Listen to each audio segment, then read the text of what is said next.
Hello everyone, welcome to Saroj Mishra YouTube channel में। YouTube channel पर आप सभी का बहुत बहुत स्वागत है। ग्रेजुएट कैंडिडेट्स के लिए मतलब अगर आपने ग्रेजुएशन कर लिया है तो बहुत बड़े नंबर पर वैकेंसी नोटिफिकेशन रिलीज हुई है और ऑनलाइन एप्लीकेशन प्रोसेस भी शुरू हो गए हैं। तो स्नातक कैंडिडेट्स के लिए मतलब मिनिमम तो ग्रेजुएशन मांग रहे हैं। अगर आप पोस्ट ग्रेजुएट भी हैं आप बिल्कुल अप्लाई कर सकते हैं। तो ग्रेजुएट कैंडिडेट के लिए बहुत ही अच्छी वैकेंसी नोटिफिकेशन रिलीज हो गई है। इसमें मल्टीपल आपको जो है ना प्लस पॉइंट्स दिखेंगे इस जॉब नोटिफिकेशन में। तो सबसे पहला चीज तो ये है कि ग्रेजुएट होना चाहिए। इसके अलावा कोई सर्टिफिकेट वगैरह नहीं मांग रहे। 11,000 से ज्यादा सर्टिफिकेट मतलब कंप्यूटर का या टाइपिंग का या किसी भी तरीके का कोई भी एक्सपीरियंस लेटर, एक्सपीरियंस सर्टिफिकेट, कोई भी सर्टिफिकेट नहीं मांग रहे हैं। सिर्फ स्नातक की डिग्री रखते हैं तो बिल्कुल अप्लाई कर सकते हैं। 11,400 से ज्यादा वैकेंसी, 11,400 वैकेंसीज है।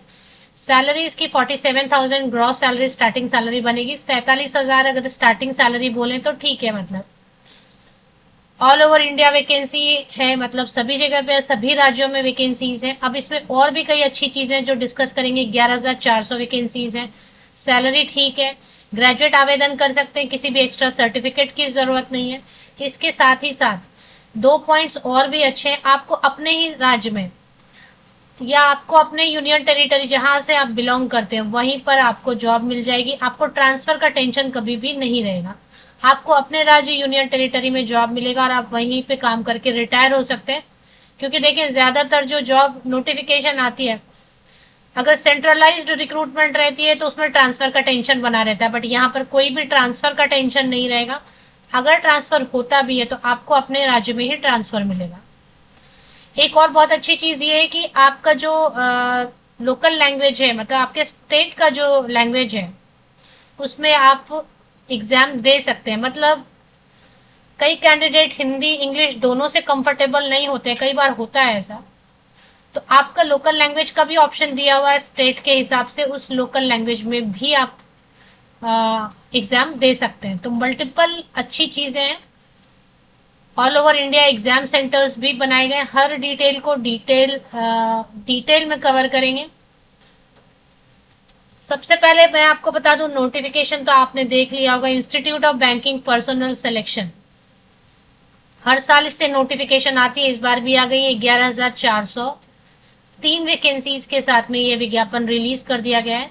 इसमें जो पार्टिसिपेट करने वाले बैंक्स हैं, वो पार्टिसिपेट करने वाले बैंक्स कौन कौन से ये भी बता देती हूँ। जो नए कैंडिडेट होते हैं उनको पता नहीं होता है। तो 1 अगस्त से ही, मतलब आज से ये 1 अगस्त नोटिफिकेशन रिलीज हुई, आज से ही ऑनलाइन एप्लीकेशन भी शुरू हो गया प्रोसेस 21 अगस्त तक। तो 1 अगस्त से लेके 21 अगस्त तक आप कर सकते हैं ऑनलाइन एप्लीकेशन। अगर फॉर्म भरते वक्त कुछ गलत हो जाता है, एरर हो जाता है, तो मॉडिफाई करने, एडिट करने या करेक्शन विंडो भी ओपन होगा for 2 days after closure of registration.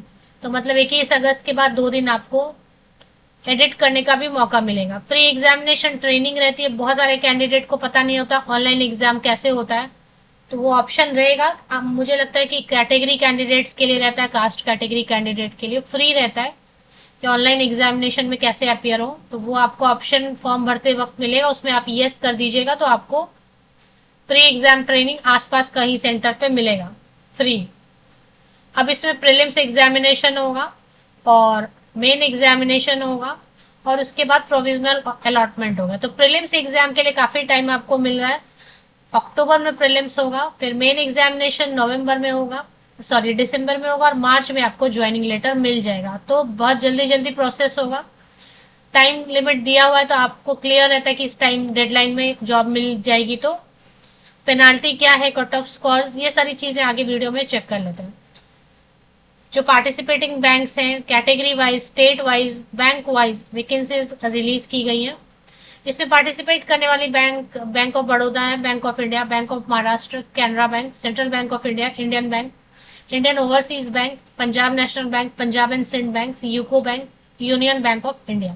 ये सारे पार्टिसिपेटिंग बैंक्स हैं। पोस्ट का नाम है कस्टमर सर्विस एसोसिएट। एक्चुअली अगर आप देखें तो क्लैरिकल कैडर में आता है, तो क्लरिकल कैडर में रहेगा, लेकिन सैलरी इसकी जो 24,050 की बेसिक पे है, प्लस कई सारे अलावेंसेज आपको मिल जाते हैं जो सारे गवर्नमेंट, सेंट्रल गवर्नमेंट आपको देती है, जैसे कैनरा बैंक वगैरह ये सब। तो स्टार्टिंग सैलरी आपकी 47,000 होगी और जैसे जैसे आपका एक्सपीरियंस बढ़ेगा तो इसी पोस्ट पर भी आपको 1 लाख के ऊपर सैलरी मिलने लग जाएगी, बट स्टार्टिंग में 47,000 है। Since recruitment is in clerical cadre in public sector bank is done on state और यूनियन टेरिटरी वाइज बेसिस, तो अभी इसमें सिलेक्शन भी अच्छा है, आसान है, क्योंकि जो सिलेक्शन होगी, लिस्ट बनेगा, वो ऑल इंडिया लेवल पर नहीं बनेगा, state wise union territory wise बनेगी। तो वैकेंसी भी है, can apply for vacancies in any one state और यूनियन टेरिटरी, तो आपको किसी एक स्टेट या यूनियन टेरिटरी को चूज करना है और वहीं पे अप्लाई करना है, उसके लिए शर्त भी दी हुई है। तो चलिए अभी देख लेते हैं। सिटीजन ऑफ इंडिया और ये सब तो ठीक है। एज लिमिट इन्होंने पहले डिस्कस किया, तो वही डिस्कस कर लेते हैं। मैं तो पहले ही बता चुकी हूँ कि ग्रेजुएट होना काफी है। मिनिमम 20 ईयर्स है, मैक्सिमम 28 ईयर्स है। तो ये दो, अगर आप, कई बार होता है कि बॉर्डर लाइन पे होता है एज, तो कैलकुलेशन में प्रॉब्लम होती है। अगर आप अनरिजर्व कैटेगरी, जनरल कैंडिडेट है, अनरिजर्व कैटेगरी में अप्लाई करेंगे तो एज लिमिट 20 से 28 साल है। अगर बॉर्डर पे है तो आपको समझ में नहीं आता है कि है एलिजिबल या नहीं, तो उसके लिए आपको 2 डेट दी हुई है। इन दोनों डेट पे कहीं पर भी आपका डेट ऑफ बर्थ अगर है तो आप बिल्कुल एलिजिबल हैं अनरिजर्व कैटेगरी के हिसाब से। अगर आप SC/ST कैंडिडेट हैं तो 5 इयर्स की छूट मिलती है, तो 22 33 इयर्स तक के SC/ST कैंडिडेट। अगर आप non creamy layer candidate OBC है, ओबीसी NCL, तो आपको 3 साल की छूट मिलती है, तो 20 to 31 इयर्स तक के कैंडिडेट। PWD कैंडिडेट को मिनिमम 10 इयर्स की छूट मिलती है, तो 20 to 38 इयर्स तक के PWD कैंडिडेट आवेदन कर सकते हैं। फीमेल कैंडिडेट के लिए है या नहीं, सभी फीमेल कैंडिडेट के लिए नहीं है, लेकिन अगर विडो है या जुडिशियली सेपरेटेड है या डाइवोर्सी वुमेन है तो उनके लिए एज लिमिट में रिलैक्सेशन दी गई है। अगर जनरल EWS फीमेल कैंडिडेट है तो 35 इयर्स तक के कैंडिडेट। अगर ओबीसी कैंडिडेट है फीमेल जो डाइवोर्सी या विडो है तो 38 इयर्स तक के ओबीसी कैंडिडेट। अगर SC/ST कैंडिडेट है फीमेल तो 40 इयर्स तक के SC/ST फीमेल कैंडिडेट अप्लाई कर सकते हैं। लेकिन ध्यान देना है कि सभी फीमेल कैंडिडेट को एज में रिलैक्सेशन नहीं दी गई है। पेज नंबर 15 पे लिखा है इन्होंने क्वालिफिकेशन की डिटेल। ये PWD कैंडिडेट्स के लिए सारा डिटेल एक्सप्लेन कर रहे हैं। विजुअली इम्पेयर्ड कैंडिडेट, तो ये सारा जो सेक्शन है ना, पेज नंबर 10, 11, 12 वही चल रहा है। 12 पेज नंबर 30 पे एक सर्विसमैन के लिए दिया हुआ है। EWS कैटेगरी के कैंडिडेट्स के लिए जो इंस्ट्रक्शंस है या बातें हैं वो पेज नंबर 14 पे दी हुई है। चलिए पेज नंबर 15 पे जो है ना, एजुकेशनल क्वालिफिकेशन पॉइंट 6 में मेंशन किया गया है। इसमें क्या लिख रहे हैं, 21 अगस्त 2026, 21 अगस्त 2026 कट ऑफ डेट है। इस डेट तक आपके पास ग्रेजुएशन का सर्टिफिकेट या कोई एविडेंस, कोई प्रूफ होना चाहिए कि आपने जो है ना स्नातक की डिग्री ग्रेजुएशन कर लिया है किसी भी सब्जेक्ट से। कोई भी सब्जेक्ट चलेगा, आपके पास मार्कशीट है, डिग्री सर्टिफिकेट, कुछ भी ऐसा एक होना चाहिए। अब यहाँ पे देखें, आपको परसेंटेज का प्रॉब्लम नहीं है, प्रतिशत अंकों का कोई इशू नहीं है, कोई टाइपिंग का, क्लरिकल कैडर में ज्यादातर टाइपिंग का सर्टिफिकेट मांगते हैं, यहाँ नहीं मांग रहे। कंप्यूटर प्रोफिशिएंसी का कोई सर्टिफिकेट नहीं मांग रहे, एक्सपीरियंस बिल्कुल नहीं मांग रहे, प्रतिशत अंकों का प्रॉब्लम नहीं है, सब्जेक्ट का कोई इशू नहीं। आप एग्जाम क्वालिफाई हो जाते हैं तो आपको जॉब लग जाएगी, भले आपने म्यूजिक से पढ़ाई की है, कोर सब्जेक्ट से पढ़ाई की है, MBA की मतलब मैनेजमेंट से किया, arts, science, commerce, management, medical, कोई भी चलेगा, सिर्फ ग्रेजुएट होना चाहिए। अब इसमें एक और चीज है कि आपको अपने राज्य, जिस राज्य में आप अप्लाई कर रहे हैं या यूनियन टेरिटरी, वहां का वो जो लोकल लैंग्वेज उन्होंने लिखा है उसकी reading, writing, speaking and understanding आनी चाहिए। इसके लिए वो एक टेस्ट लेंगे, या फिर आपके 10th या ऐसा कुछ है, 10th या 12th के मार्कशीट में अगर वो लोकल लैंग्वेज दिख रहा है कि आपने पढ़ा है, जैसे मान लेते फॉर एग्जाम्पल महाराष्ट्र के लिए मराठी आपके 10th के सर्टिफिकेट में या 12th में एक पेपर के तौर पे पढ़ा हुआ दिखाई दे रहा है, तो टेस्ट नहीं लेंगे। नहीं तो फिर एक लैंग्वेज प्रोफिशिएंसी टेस्ट लेंगे। जिस स्टेट या यूनियन टेरिटरी से आप अप्लाई करेंगे उसके सामने जो कॉलम में जो लैंग्वेज लिखा रहेगा उसका टेस्ट लेंगे। और अगर आप एविडेंस है, प्रूफ है कि आपने 10वीं या 12वीं में पढ़ लिया वो लैंग्वेज, तो फिर टेस्ट नहीं लेंगे। कंप्यूटर लिटरेसी होनी चाहिए, उसका कोई सर्टिफिकेट देख लेते हैं, सर्टिफिकेट मांग रहे हैं क्या।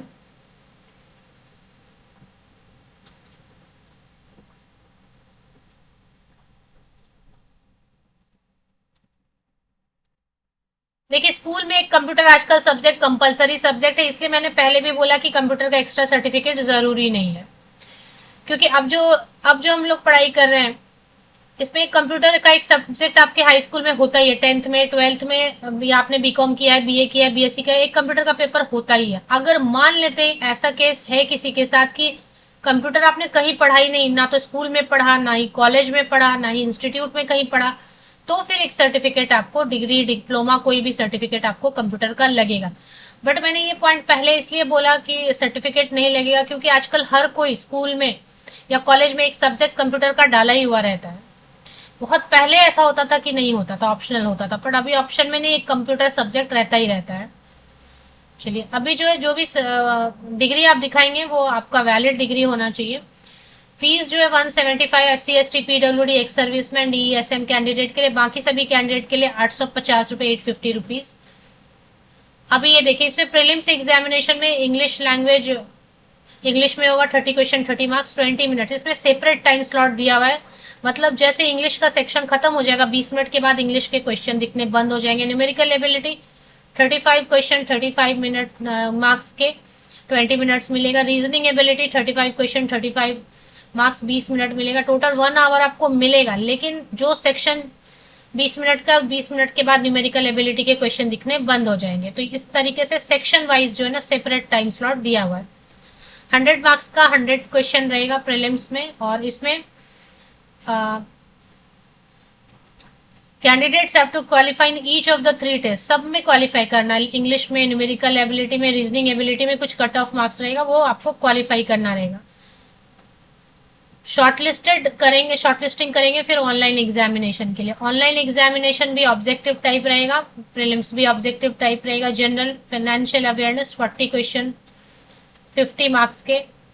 जनरल इंग्लिश 40 क्वेश्चन 40 मार्क्स के, 35 मिनट मिलेगा इंग्लिश के लिए। जनरल अवेयरनेस के लिए 20 minutes. Reasoning ability 40 question 60 marks 35 minute मिलेंगे। क्वांटिटेटिव एप्टीट्यूड रहेगा 40 क्वेश्चन 50 मार्क्स का 35 मिनट्स।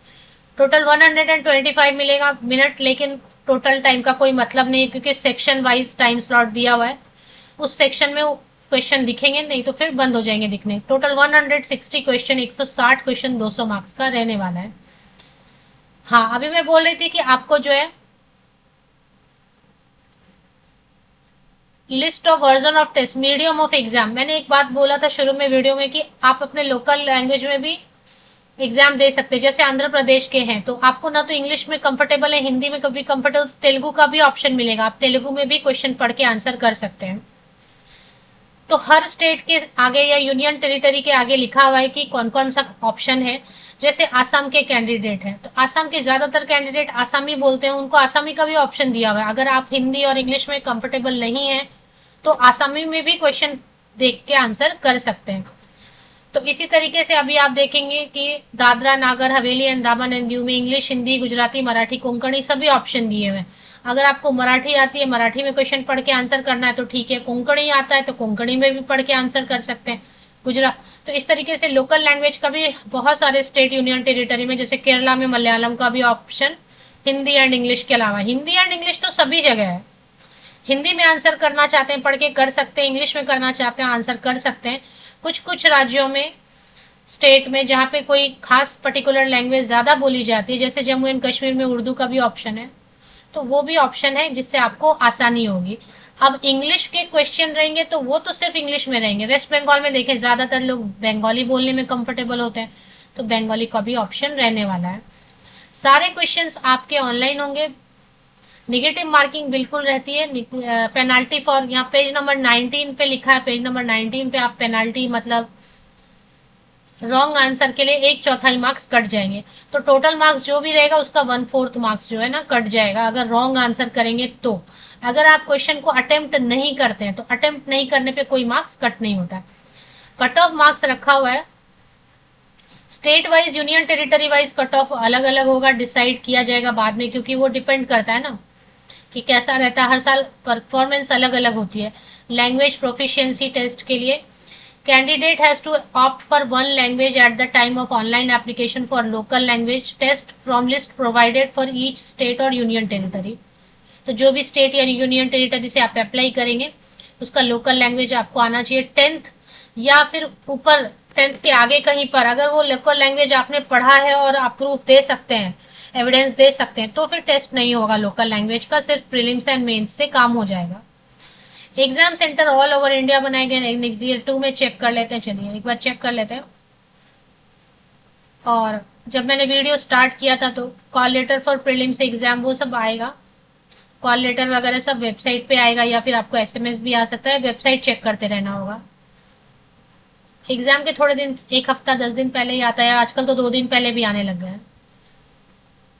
अब ये देखें, इसमें जो वैकेंसीज की डिटेल अगर आप देखना चाहते हैं, क्योंकि यहाँ पे तो आपको फॉर्म भरना है state wise, union territory wise, तो पेज नंबर 38 से आप चेक करेंगे। जैसे अरुणाचल प्रदेश का दिया हुआ है category wise, bank wise, state wise, union territory wise पूरी वैकेंसी की डिटेल पेज नंबर 39 से शुरू हो गया है, 40, 41, 42, 43, क्योंकि आपको तो एक ही स्टेट में अप्लाई करना है ना, तो आप उस स्टेट को चूज करेंगे और अप्लाई करेंगे। अब एग्जाम के सेंटर बनाए गए, भर भर के एग्जाम के सेंटर अगर आप चेक करना चाहते हैं तो 52 पेज नंबर को चेक करेंगे। बहुत सारे कैंडिडेट इस फॉर्म को भरते हैं, तो all over India multiple vacancies बनाए, I am sorry, multiple exam centres बनाए गए। List of specified local language, अब देखें अंडमान एंड निकोबार के लिए जो अप्लाई करेंगे उनको हिंदी या इंग्लिश आना चाहिए, क्योंकि या तो हिंदी या इंग्लिश आपने पढ़ा हो, ये प्रूफ हो स्कूल लेवल पे या उसके ऊपर, या फिर इसका प्रोफिशिएंसी टेस्ट देना होगा। आंध्र प्रदेश से अगर आप अप्लाई करेंगे तो तेलुगु या फिर उर्दू, या तो आपने पढ़ा हो 10th में या उसके ऊपर, या फिर इसका आपको प्रोफिशिएंसी टेस्ट देना पड़ेगा। तो अगर मान लेते हैं आपको कोई भी लैंग्वेज खास नहीं आ रहा है, तो आप हिंदी वाले किसी राज्य से अप्लाई कीजिए, पर फिर पोस्टिंग आपको वहीं मिलेगी। अगर आप इंग्लिश में कंफर्टेबल हैं और आपको कोई ऐसा लैंग्वेज, उर्दू, मराठी ये सब नहीं आ रहा है, कोंकणी, पंजाबी, तो फिर आप इंग्लिश चूज कर सकते हैं या हिंदी वाला राज्य चूज कर सकते हैं। तो ये लिस्ट आपको पेज नंबर 54 पर देखने को मिल जाता है। बाकी क्या क्या करना है नहीं करना, बहुत बड़ा पेज, आईबीपीएस की ऑफिशियल वेबसाइट पे आप आते हैं, नीचे थोड़ा सा institute of banking personnel selection, 11,400 vacancies, अच्छी खासी वैकेंसीज है, इसी वेबसाइट पे अपडेट आई हुई है। तो ये देखिए यहाँ पे update I, notification for common recruitment process for CRP CSA, तो कस्टमर सर्विस एसोसिएट का शॉर्ट है, 16 लिखा हुआ है, और यहाँ पे अप्लाई ऑनलाइन फॉर कॉमन, तो ये अप्लाई ऑनलाइन पे क्लिक करके देख लेते हैं। इस पे विंडो शायद अभी जब मैं वीडियो बना रही हूँ तो ओपन नहीं हुआ रहेगा,